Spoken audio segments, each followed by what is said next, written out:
The British political ecosystem is a crowded place. Once the Lib Dem gaggle was the third largest shoal. Though it's never been top predator in Parliament, on going into coalition, it became moderately menacing. Now, it's got just 8 MPs. It's a much reduced species, fighting for its corner of the tank. A short walk away is Lib Dem conference, and it's the first with Tim Farron as its leader. He is a man trying to keep his party from being submerged. The thing that annoys me most at the moment is it looks as though we're going to have a Tory government for a decade or more because they will not be credibly opposed. And this is a historic moment for the Liberal Democrats, for a socially just, economically credible party to step into the breach and provide that credible opposition to the Tories and stop them getting away with murder. But how can you be the credible opposition when you've got 8 and Labour has 250? Well, you know, it's all about what positions you take and what place you take in British politics. If Tory MPs dominate, Labour MPs scrap, and the SNP and UKIP crowd the Lib Dems out too, it's difficult for this party to distinguish itself. Paddy Ashton and Charlie Kennedy positioned your party to the left. Nick Clegg decided to put you guys right in the middle, that you were more competent than Labour and more compassionate than the Tories. Which of those two philosophies do you go for?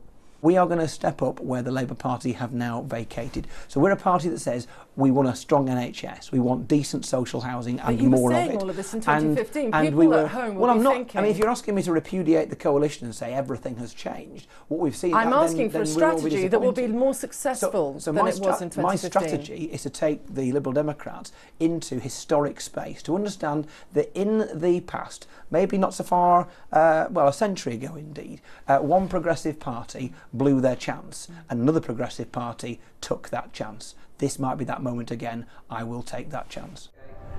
As the great political theorist Woody Allen once said, if a shark isn't moving, it is dead. Tim Farron probably knows this quote, and he's trying to keep up momentum in his party, but they are flatlining in the polls. He has only 8 MPs in Parliament, and Jeremy Corbyn's Labour is sucking up all Tim Farron's airtime. Do you understand why Corbyn is so attractive to lots of your activists? I'm not sure he is, if I'm honest with you, but I'll tell you why he is. He's anti-welfare, he's anti-Trident, he's anti an attack on Syria, things that Corbyn's much clearer on than you are. So I think that's not true.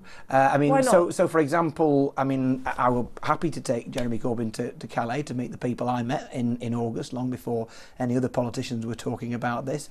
And indeed, our position on Syria has been much clearer for much longer. But I think the key thing in all this, I don't want to be unmagnanimous to Jeremy Corbyn. Personally, I find it quite ugly, a lot of the personal stuff said about him. You've been I've quite only met him, about him. I haven't at all. I've met him a handful of times. I've always considered him to be a gent, and I'll have none of the slagging him off because he didn't sing the national anthem and all that sort of thing. That's his problem. You don't think he's a dangerous man, as some people have called him? And if he is, it's for different reasons than the Tories say. So you think he is partially dangerous? Well, I think any major party leader who chooses to sit on the fence on the biggest issue of our generation, that is whether Britain stays in the European, is dangerous to Britain. That means David Cameron is dangerous to Britain too.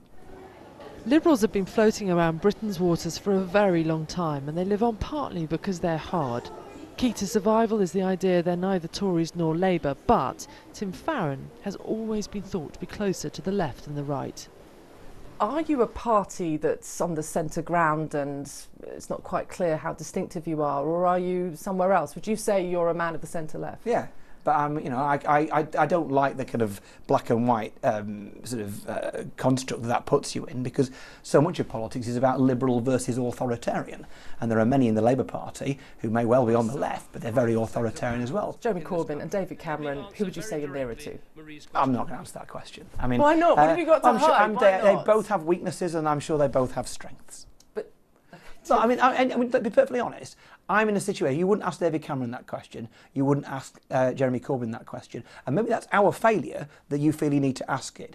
But I am here to defend the Liberal cause, not because we're somewhere in between the other two. We're above them, we're ahead of them. Liberals always have been ahead of the game in terms of our ideology, our beliefs, all the sort of freedoms we have in this country. Generally speaking, were called for by Liberals before anybody else caught up, whether it be gay rights, whether it be women's rights, whether it be refugees. All those things have been argued for by us before anybody else. For long-time observers of the Lib Dems like me, it's possible to see how they do come good in the 2020 general election, but it's going to be a very slow journey.